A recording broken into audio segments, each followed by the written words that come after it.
გამარჯობათ, მოგესალმებით. მე ვარ თორნიკე ცირეკიძე, დიასპორის პრეზიდენტი პოლონეთის რესპუბლიკაში. დღეს ხუთშაბათია, საღამოს 8 საათი. დავკლავინყოფებით იმი რადიოს ეთერში. მადლობას ვუხდით ჩვენს მეგობარ პარტნიორს, რადიოს. რადგან გვეძლევა შესაძლებლობა გავაშხიროთ ქართული ხმა პოლონეთის რესპუბლიკაში. ეს თითქოს დაერთი შეხვდით არაფერია, მაგრამ ჩვენ ძალიან დიდი მოვლენის წინაშე ვდგავართ, რადგან არასდროს არ ყოფილა ასეთი პრეცედენტი, რომ უცხო ქვეყანაში რადიოში ისმოდა ქართული ხმა, დამეთუმეტეს პოლონეთში და მე მიხარია, რომ ჩემი ხელმძღვანელობით დიასპორას ყავს დამეგობრებული პოლონური რადიო, იმი რადიო და ჩვენ გვეძლევა შესაძლებლობა, რომ გავიდეთ ხოლმე ყოველ ხუთშაბათს ეთერში, დავპატიჟოთ სტუმრები, ვესაუბროთ. ეს პროექტი ემსახურება, რა თქმა უნდა, ქართულების ცნობიერების ამაღლებას, ინფორმაციის მიწოდებას. ასევე თქვენ იცით, რომ ჩვენ ვიღებთ პოდკასტებს სხვადასხვა რესპონდენტებთან და ვაცნობთ ჩვენ საზოგადოებას საინტერესო ხალხს. ხოდა დღეს მინდა ვისაუბრო ორ გამოჩენილ მოღვაწეზე, გრიგოლ ფერაძეზე და ალექსანდრე ჩხეიძეზე, რომლებიც ერთ პერიოდში მოღვაწეობდნენ პოლონეთში, დატოვეს უდიდესი კვალი. საკმაოდ ძიმე ისტორია აქვს ორივეს, საკმაოდ საინტერესო და მე ყოველთვის ვიძახი, რომ ჩვენ დღეს ქართველები დავდივართ მათ კვალზე. მათ დაგვიტოვეს ძალიან კარგი სახელი ქართველებს და ის რომ გვიკვირს ყველას პოლონეთის რესპუბლიკაში თუ როგორ გვაფასებენ, როგორ უყვარვართ, ეს არის ხოლოდ და ხოლოდ გამოწვეული იმ ჩვენი წინაპრებისგან, ვინც მამაცურად იბრძოდა პოლონეთის ომში, იბრძოდა პოლონეთის დამოუკიდებლობისთვის. და ერთ-ერთი მათგანი იყო გრიგოლ ფერაძე, რომელიც არ იბრძოდა ომში, ის იბრძოდა ღვთისთვის, უფლისთვის. და მან დატოვა ისეთი ძლიერი კვალი პოლონეთში, რომ მის სახელზე დღეს პოლონელები ლოცულობენ. ეს არის ყველაზე მნიშვნელოვანი. გრიგოლ ფერაძე იყო მეცნიერი, ღრმად მორწმუნე, მამაცი კაცი და უპირველეს ყოვლისა, რა თქმა უნდა, ქართველი. სახელი, რომელსაც დღეს პატივსცემენ პოლონეთში, საფრანგეთში, გერმანიაში და რა თქმა უნდა საქართველოში. გრიგოლი დაიბადა 1899 წელს კახეთში, სოფელ ბაკურციხეში. მამა მღვდელი რომანოს ფერაძე, რომელიც ადრე გარდაიცვალა. დედა მარტომ გაზარდა შვილები თბილისის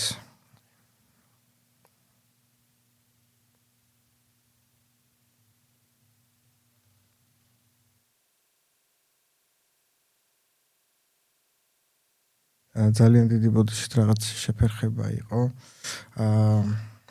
საუბრობდით გრიგოლ ფერაძეზე და საუბრობდით, რომ მისი მამა სამწუხაროდ რომანოს ფერაძე ადრე გარდაიცვალა და დედას მარტო მოუწია შვილების გაზარდა თბილისში. იმ ტრადიციებით, რომელსაც საქართველო თაობიდან თაობას გადასცემდა. სწავლა, შრომა, სიკეთის სიყვარული. ბავშვობიდანვე განსაკუთრებული იყო, ინტერესიანი, დაკვირვებული. სწავლობდა თბილისის სასულიერო სემინარიაში, შემდეგ უნივერსიტეტში.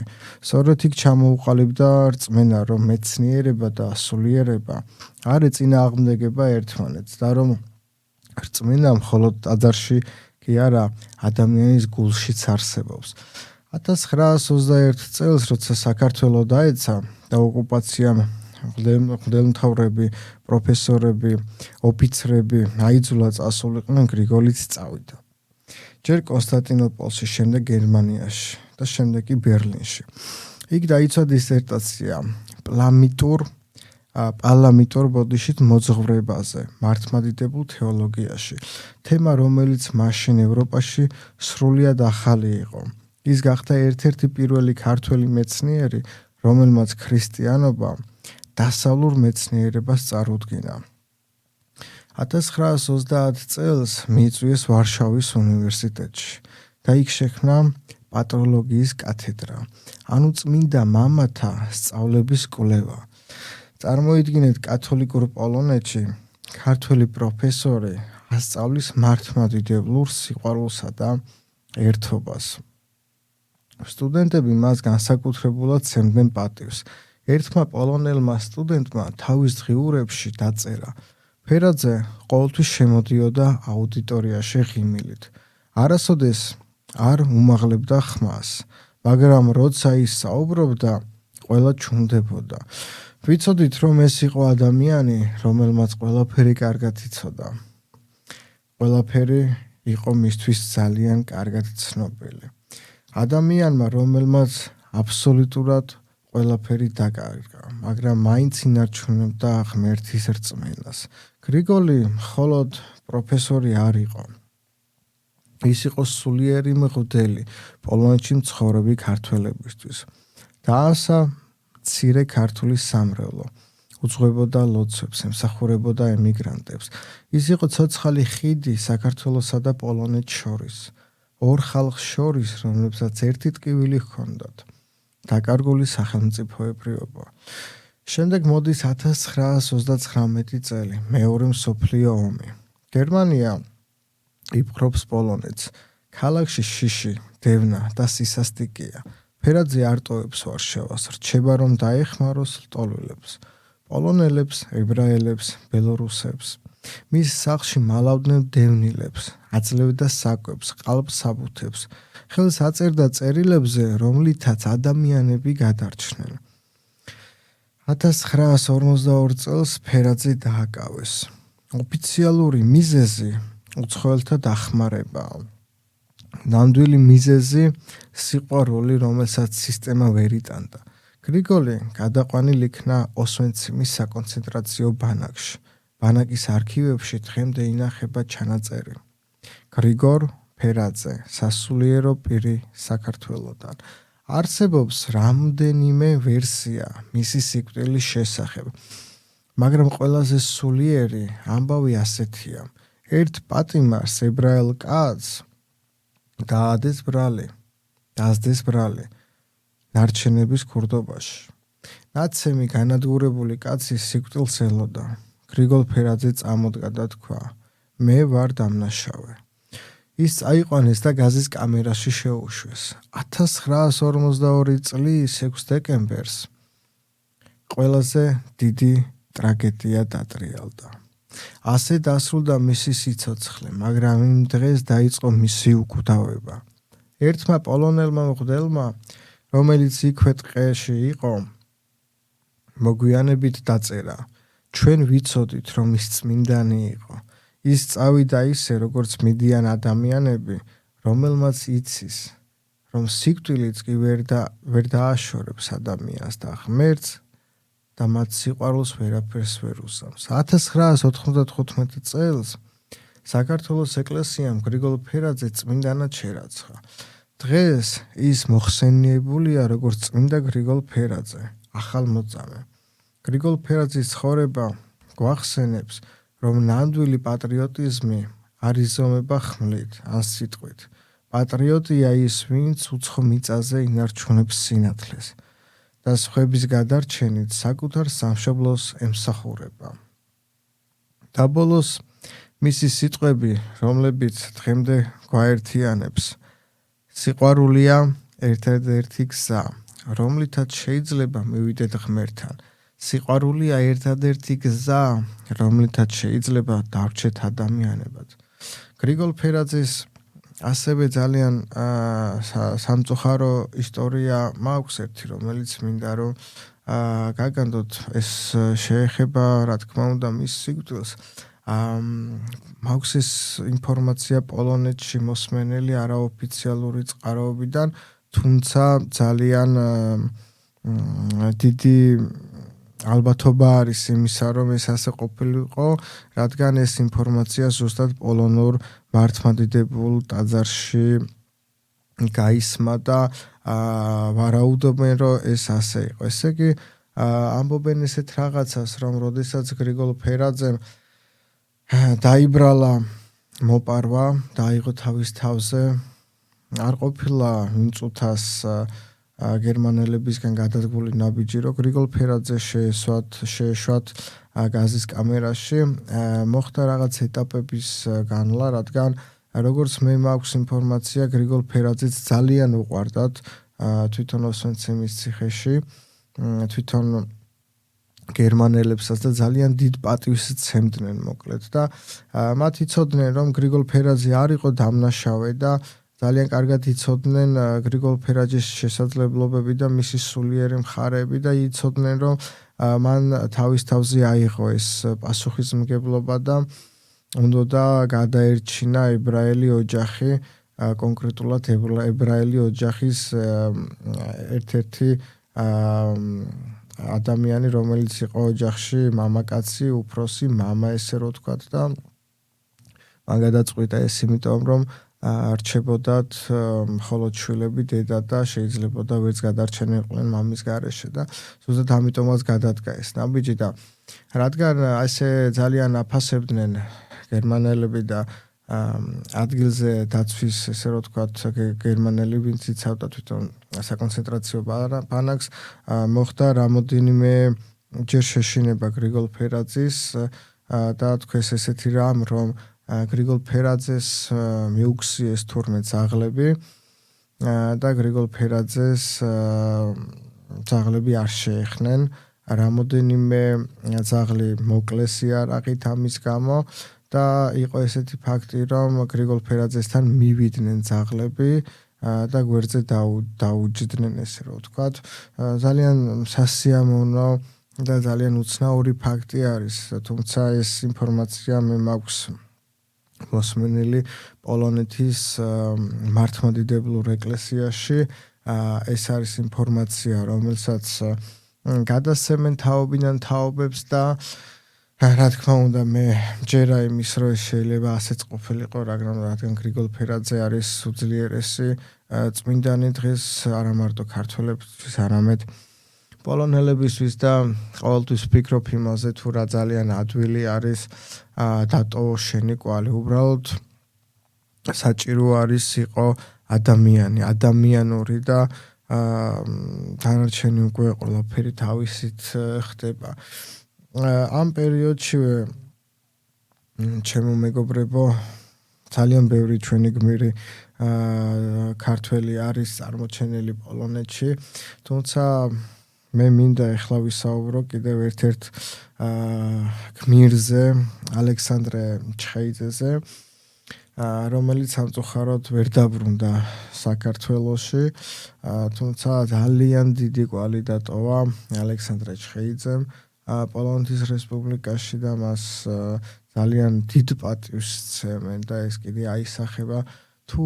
რამდენად ძლიერები ვართ ქართველები თუ რამდენად შეგვიძლია შევაყვაროთ უცხოელ ერს თავი და რამდენად შეგვიძლია რომ რომელიღაცა უცხო ქვეყანაში დავიმკვიდროთ ისე თავი რომ ჩვენი სახელი და გვარი სამარადისო გახდეს იქ და რა თქმა უნდა ჩვენს შვილებს ჩვენ შვილიშვილებს ეს ყველაფერი გამოადგებათ ჩვენს სახელზე ჩვენს ნაკვალებზე ისინი ივლიან თავაწეულები ამაყად და ზუსტად ეს არის ყველაზე დიდი ბედნიერება ჩვენს ასე დავდივართ ჩემო მეგობრებო ზუსტად როგორც ალექსანდრე ჩხეიძე ბოდიში დადიოდა გრიგოლ ფერაძე მათაც ყავდათ ალბათ თავიანთი გმირები მაშინ მათაც ქონდათ რაღაც ინფორმაციები და ზუსტად იმ ნაკვალებზე და ესე გადაეცემა თაობიდან თაობას უახლესი ისტორია გვაქვს ჩვენ გრიგოლ ფერაძის სახით ალექსანდრე ჩხეიძის სახით ფურცელაძე არიან ყაზბეგები მამაშვილი ძალიან ბევრი არიან მე შევეცდები ყველა მათგანი ასე თუ ისე გაგაცნოთ ეს ძალიან მნიშვნელოვანი არის რომ ჩვენმა მსმენელმა ჩვენმა მაყურებელმა ეს ყველაფერი იცოდეს იმედია მოხდება სასწაული საქართველები ისე გაერთიანდებიან არა მარტო პოლონეთში, მაგრამ ეხლა მე კონკრეტულად რახან პოლონეთში ვიმყოფები, პოლონეთში ვსაუბრობ, ისე გაერთიანდებიან როგორც აი ამ პერიოდში იყვნენ გაერთიანებულები, როგორც მაშინ მეგობრობდნენ, თუმცა რაღაც ფაქტებიდან ხვდებით ყველა რომ არსებობს იმ პერიოდის განხეთქილებები, რა თქმა უნდა, სამწუხაროდ ეს არის გარდაუვალი, იმიტომ რომ არსებობს ცუდი და კარგი, არსებობს ბოროტი და კეთილი, არსებობს ყველაზე სამწუხარო რაც არის ძალიან დიდი შური და აქვთ ქართველებს კი აქვთ ის რომ არ უხარიათ ხანდახან ერთმანეთის წარმატება. ეს უკვე ალბათ სხვა დროს უნდა ვისაუბროთ რატომ და რისთვის, თუმცა როგორ არ შეიძლება ამ ყველაფრის გაკეთება, ამაზე მე უკვე ნასაუბრები მაქვს, თუმცა შევეცდები რომ რამოდენიმეჯერ კიდევ გავიმეორო ხოლმე ასეთი საინტერესო გადაცემები, ვისაუბრო რატომ ხდება ეს ყველაფერი და როგორ შეიძლება ამის გამოსწორება. თუმცა თემიდან რო არ გადავიდე და არ გადავხვიოთ, მე მინდა ალექსანდრე ჩხეიძეზე გესაუბროთ, ჩემო მეგობრებო დღეს, გმირი რომელიც ვერ დაბრუნდა სამშობლოში.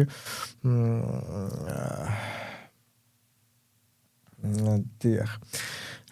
მაგრამ მისი ცხოვრება და სიკვდილის სიმბოლოა ერთგულებისა, ღირსებისა და იმ ძალის, რომლითაც ჩვენი წინაპრები თავისუფლებას იცავდნენ. ეს არის ალექსანდრე ჩხეიძე, ქართველი ოფიცერი. ადამიანი, რომელმაც იცოდა ომის სიმძიმე, იცოდა ღირსება და მაინც ვერ აიცილა თავიდან იმპერიის ტყვეობა. ჩხეიძე დაიბადა 1878 წელს საქართველოში, იმ დროს, როცა ქვეყანა ჯერ კიდევ რუსეთის იმპერიაში იყო. მისი ოჯახი სამხედრო ტრადიციებით იყო ცნობილი. თავები ემსახურებოდნენ არმიას, ასე რომ თავადაც იგივე გზა ირჩია. ის სწავლობდა რუსეთის სამხედრო სასწავლებელში და მალევე გახდა ერთ-ერთი გამორჩეული კადეტი. პირველი მსოფლიო ომის დაწყებისას უკვე პოლკოვნიკის წოდება ჰქონდა. ბრძოლაში გამორჩეული სიმამაცისთვის დაჯილდოებული იყო წმინდა გიორგის ჯვრით, რაც იმ დროისთვის განსაკუთრებული პატივი იყო. როცა 1918 წელს საქართველოს დამოუკიდებლობა გამოაცხადა, ჩხეიძე დაუყოვნებლივ დაბრუნდა სამშობლოში და ჩაერთო ეროვნულ არმიის ორგანიზებაში. ის იყო თაობა, ვინც ცდილობდა დამოუკიდებელი სახელმწიფოს ფუძემდებლობას, მაგრამ 1921 წელს, როცა საბჭოთა ოკუპაციამ ქვეყანა აიღო, ალექსანდრემ იძულებით დატოვა საქართველო. ბაქრაძესთან და თევზაძესთან ერთად. თავიდან თურქეთში გადავიდა, შემდეგ პოლონეთში.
დიდი ბოდიშით გაითიშა, დავბრუნდით ისევ ეთერში ვართ. სამწუხაროდ რაღაც ხარვეზი აქვს, არ ვიცი რის ბრალი არის, თუმცა მატყობინებენ რომ უკვე აღარ მოხდება, მე მგონი რაღაც მიკროფონის ბრალი იყო.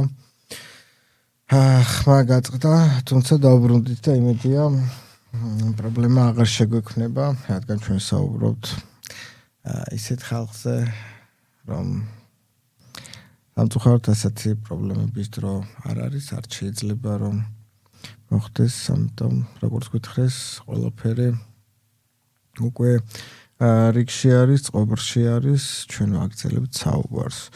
ხო, ჩვენ გავჩერდით 1918 წელს საქართველოს დამოუკიდებლობა გამოაცხადა. ჩხეიძე დაუყოვნებლივ დაბრუნდა სამშობლოში და ჩაერთო ეროვნული არმიის ორგანიზებაში. ის იყო ის თაობა, ვინც ცდილობდა დამოუკიდებლობის სახელმწიფოს ფუძემდებლობას, მაგრამ 1921 წელს, როცა საბჭოთა ოკუპაციამ ქვეყანა აიღო, ალექსანდრემ იძულებით დატოვა საქართველო, ბაქრაძესთან და თევზაძესთან ერთად. თავიდან თურქეთში გადავიდა, შემდეგ პოლონეთში. პოლონეთმა მაშინ ქართველ ოფიცრებს მისცა თავშესაფარი და ღირსეული სამსახური. ჩხეიძე ჩაერთო ქართულ სამხედრო კომიტეტში, თანამშრომლობდა პოლონეთის თავდაცვის სამინისტროსთან და მუშაობდა სამხედრო მრჩევლად. პოლონელი კოლეგები მას პატივისცემდნენ, ამბობდნენ, რომ ეს იყო ადამიანი, რომელსაც ჰქონდა ცოდნა, გამოცდილება და სულიერი სიმშვიდე. 1930-იან წლებში უკვე პოლონეთის არმიის სტრუქტურაში მსახურობდა, ხელმძღვანელობდა საინჟირო ნაწილს. და იყო ერთ-ერთი იმ ადამიანთაგანი, ვინც ანვითარებდა პოლონურ-კავკასიურ თანამშრომლობის გეგმას, მოძრაობას, რომელსაც ეწოდებოდა პრომეთე. პრომეთეს მოძრაობა მიზნად ისახავდა საბჭოთა ბატონობისგან განთავისუფლებულ ერების გაერთიანებას და იდეაში ჩხეიძე იყო ერთ-ერთი ყველაზე აქტიური ქართველი, მაგრამ ისტორია ხშირად უსამართლოა. მათ მიმართ, ვინც ყველაზე ღირსეულად იქცევა. 1939 წელს გერმანია და საბჭოთა კავშირი ერთდროულად ესხმიან თავს პოლონეთს. ჩხეიძე კვლავ იღებს იარაღს და იბრძვის პოლონეთის თავდაცვაში. ხელმძღვანელობს ერთ-ერთ სამხედრო ნაწილს, ლვოვის მიმართულებით. 17 სექტემბერს საბჭოთა ჯარები აღმოსავლეთიდან შემოვიდნენ და სწორედ მაშინ შეიპყრეს ჩხეიძე. საბჭოთა სამხედროების თვალში იგი ავტომატურად მტერი გახდა.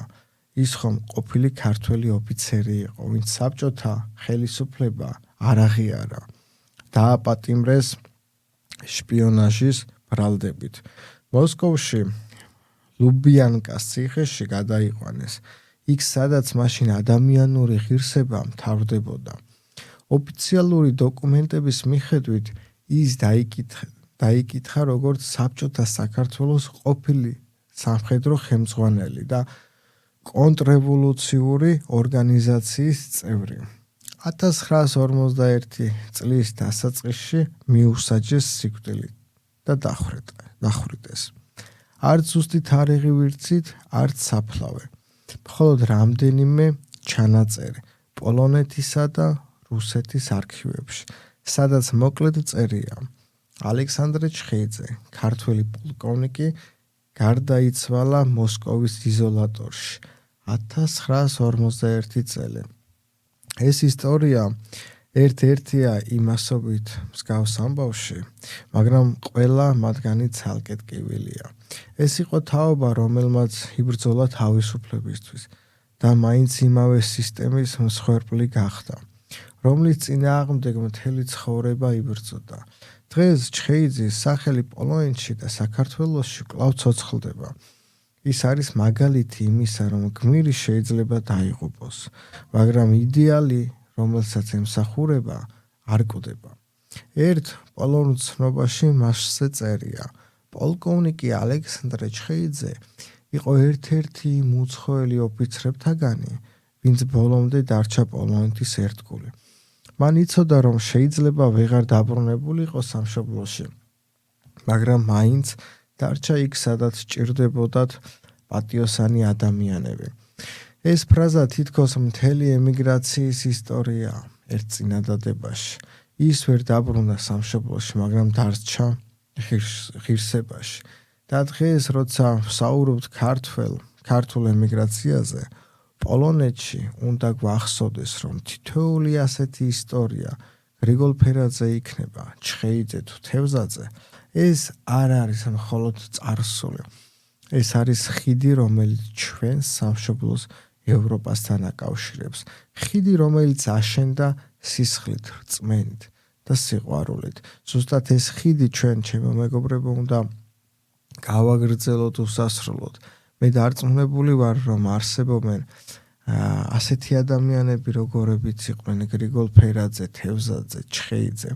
დარწმუნებული ვარ, გამოჩნდებიან ისეთი მამაცები, როგორებიც იყვნენ მაშინ. უბრალოდ ეს ყველაფერი არის დრო.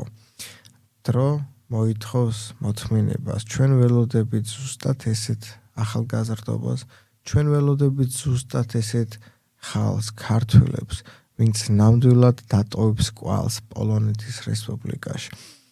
კიდევ და კიდევ უნდა იამაყონ ჩვენმა მომავალმა თაობამ ჩვენი დღევანდელი არსებობით, ჩვენი დღევანდელი შემოქმედებით და ეს იქნება ყველაზე დიდი ბედნიერება. ამას რა ჯობია, როგორც ჩვენ ვზივართ დღეს დღეობით რადიოში და ვიხსენიებთ სახელებს და გვარებს, იმ პერიოდის ადამიანებს, ვინც ურთულეს დროში ქართული სახელები და გვარები გააჟღერეს უძლიერეს ორგანიზაციებში, სახელმწიფო სტრუქტურებში. მათი გვარები და სახელები იყო დაფასებული, რომ შედიოდნენ ოთახში ხალხი. ისევ იმ ქვეყნის შვილები უდგებოდნენ ქართველებს ფეხზე, პატივს სცემდნენ და დაფასებულნი იყვნენ. ჩვენც, ჩემო მეგობრებო, უნდა შევქმნათ ესეთი ძლიერი დიასპორა. ესეთი ძლიერი მოქალაქეები უნდა გახდნენ პოლონეთში, როგორებიც იყვნენ ადრე. ზუსტად ეს არის ჩვენი დიასპორის და ეს არის ჩემი, როგორც დიასპორის პრეზიდენტის უმთავრესი მიზანი, მისია, იდეა და სურვილი, რომ ქართველები იყვნენ უმაღლეს საფეხურებზე ასულები პოლონეთის რესპუბლიკაში. ძალიან დიდი მადლობა ჩემო მეგობრებო. მე მინდა რომ დაგემშვიდობოთ უკვე. ძალიან სიამოვნებს ხოლმე თქვენთან საუბარი. მიხარია ხოლმე ყოველი 4 შაბათის მოსვლა. ერთი სული მაქვს ხოლმე, როდის მოვალ აქ, რომ მოგაწოდოთ ახალი საინტერესო ინფორმაციები. ჩვენი დიასპორა ვითარდება ყოველდღიურად. საგარეო საქმეთა სამინისტრომ ახალი პროექტი დაგვემტკიცა, რისთვისაც მე ძალიან დიდ მადლობას ვუხდენდობისათვის. ჩვენ დარწმუნებულები ვართ იმაში, რომ ჩვენ მაქსიმალურად მათ გაუმართლებთ მიზნებს, სურვილებს, მათ ხედვებს გავატარებთ ისე როგორც ეკადრება ქართულ სახელმწიფოს, ისე როგორც ეკადრება ნამდვილ ქართულ პატრიოტს და ჩვენი მთავარი მიზანი არის, რომ ქართველები გაერთიანდნენ. ეს არის ყველაზე დიდი ოცნება. არა მარტო ჩემი, არამედ თითოეული ქართველისთვის. და თუ თითოეულ ქართველს აქვს ეს ოცნება, რომ სულ საქართველოს და ქართველების გაერთიანება, მაშინ წინ რა გვიდგას? ეს ხომ ყველა სურვილია. მე არ შემიძლია და ვერც ვნახავ ისეთ ქართველს, ვინც იტყვის, რომ არა, მას არ უნდა.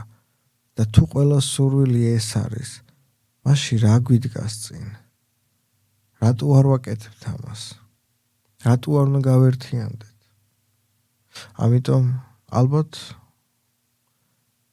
მივალთ იქამდე, რომ გადავდგავთ ნაბიჯს.